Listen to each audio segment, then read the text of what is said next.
First to our regular for Wednesdays, Joshua Frydenberg is the Liberal member for Kooyong in Melbourne. He joins us from his office in Melbourne. Josh, thanks for coming back to Breaking Politics. A long-term critic of Labor's knifing of Kevin Rudd in 2010, yourself and your colleagues in the opposition. Given that you are, you'd have to welcome Mr Rudd now seeking to reform Labor in such a way as those kind of leadership challenges can't take place, wouldn't you?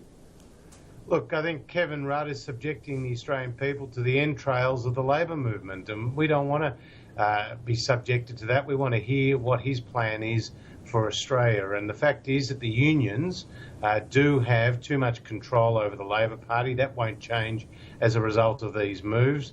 They've still pre-selected most of their members into seats into the Parliament, and given that the union movement is still only about 13% of the private sector workforce in Australia, you go to any Labor conference and it has 50% of the votes. Those things won't change despite the Labor reforms that Kevin Rudd's talking about. But again, this is just navel-gazing by the Labor Party, Tim. What we're interested in is how Kevin Rudd's going to increase the standard of living for Australians, how he's going to stop the votes, how he's going to pay back the ballooning debt and deficits. News poll yesterday, 50-50, two-party preferred. That is a stunning turnaround on a fortnight ago.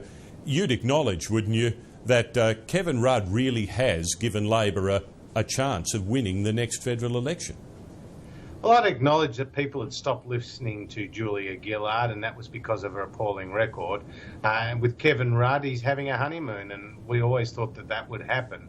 But, people are going to be looking for answers from him, not just going out and doing press conferences and posing with mobs on every street corner, or going over to see world leaders and not coming back with anything in return. He's going to have to produce policy outcomes.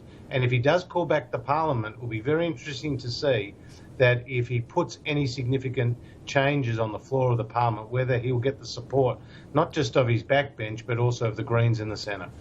The question of MPs' entitlements has surfaced again, among them because Simon Crean and his wife are on a foreign trip, apparently taxpayer funded, and according to The Australian this morning it will include cooking lessons in Rome during their time in Europe. Simon Crean himself yet to confirm this, I should say, yet to return our calls. But what strikes you about an MP who's about to retire from politics, apparently on a taxpayer-funded trip this generous, so close to the end of his time here? Well, I should point out that Simon Crean is a person of real integrity. I have respected him for a long time. He's been in the Parliament for decades and was a servant of the Hawke and Keating governments. And what he's doing is within entitlements, and no doubt was approved by the Minister for State. So I don't question his integrity here, and it's something that the Labor Party has to deal with. But Simon Crean is entitled to take the trip in accordance with his entitlements. What's it say, though? I mean, perhaps technically yes, but what's it say about study trips and MPs that this can occur? Well, there's no doubt that study trips have been a valuable part of a Member of Parliament's education. In fact, the laws, though, have changed. So as a first-term member, I haven't had any publicly funded study trips as such. But, that's been a part of the system, and I think a lot of benefits have come out of these trips. And no doubt Simon Crean will have some learnings from his trip as well. There are two other entitlements cases kicking around at the moment of note. Tony Abbott claimed apparently $9,000 on a tour to promote his book, was asked to pay back the money ultimately and did. But Peter Slipper, of course, the former Speaker, was pinged for expenses on his winery tour, $900 in expenses, no chance to pay back. He's now in court as a result of it, and you would, in most cases, figure that the fuss over it is going to destroy his political career. Why the difference? Why does some pay back the money and move on, and others get so badly damaged by this, or at least Peter Slipper has been? Well, about Tony Abbott's case, as he said at the press conference, this issue has been closed a long time ago. In fact, it's Labor's Minister for State who said that this issue had been closed and the monies had been paid back, and Tony Abbott had said it was an oversight in his office. So, I think it's a very different issue. And, the caravan has moved on, Tim, to quote Paul Keating. OK, maybe in Tony Abbott's case, not in Peter Slipper's. Are you quite sure that Peter Slipper's case has been dealt with fairly? Well, if that's before the courts, I'm not going to comment on that.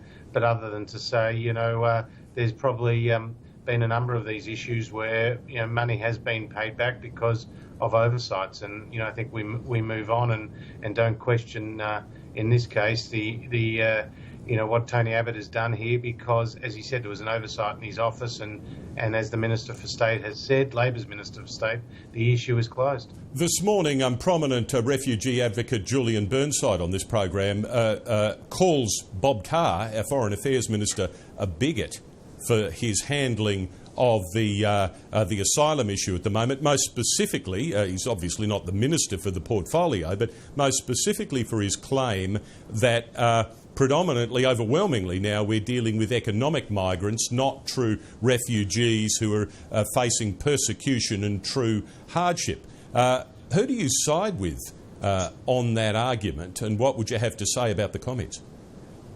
Well, I think they're over the top. I mean, Bob Carr is not a bigot. That's clear. And what he has said about economic refugees is something we've been saying for some time. In fact, Tim, if you look at the number of Iranian people who have been coming through Indonesia and to Australia, they're now the greatest number of people coming by boat coming from Iran. Now, what that is a result of is the sanction regime that is on Iran for its nuclear weapons program, and that's having a real impact in Iran. So Iranians can come to Indonesia without a visa, unlike people from Afghanistan or people from Sri Lanka or people from Iraq. They need visas, whereas people from Iran don't. So they're flying in to Indonesia, hopping on a boat and coming to Australia. And I do think in those cases, the large majority of them, they are economic refugees. So I reject Julian Burnside's labelling of Bob Carr as a bigot. Bob Carr is not a bigot, and they're very much over the top, and they don't help the debate. To close with, Josh Frydenberg, are you completely comfortable with Scott Morrison talking up the possibility of the use of the SAS under our crack troops under a coalition government to go into the waters north of Australia and turn back asylum boats? Well, Scott Morrison's absolutely right here, because we need to have a proper deterrent in place. Look, we've turned back the boats before, Tim. I don't, understand what the big issue is here. It doesn't breach Indonesia's territorial integrity. And, for Kevin Rudd to actually raise the issue of confrontasi in the 1960s, where the conflict involved the deaths of Australians in that conflict with Indonesia, is completely wrong, false, over the top, and it is very counterproductive to one of our most important bilateral relationships, namely with Indonesia. It's been rejected by the Indonesians. What we're talking about here with turning back the boats is doing something that has happened in the past, and it's one of a three-pronged policy with the offshore processing and the temporary protection visas. So, Scott Morrison's absolutely right to say, you need to put effective deterrence in place. Joshua Frydenberg, very grateful for your time on Breaking Politics this morning. Should say next week that you will have a new dance partner on our program. Labor MP and fellow Victorian Laura Smythe will be joining for a two-pronged attack on the issues, but thanks for coming in this morning. Thanks for having me, Tim. All the best. Member for Kooyong from Melbourne, Joshua Frydenberg, joining Breaking Politics live from his office this morning.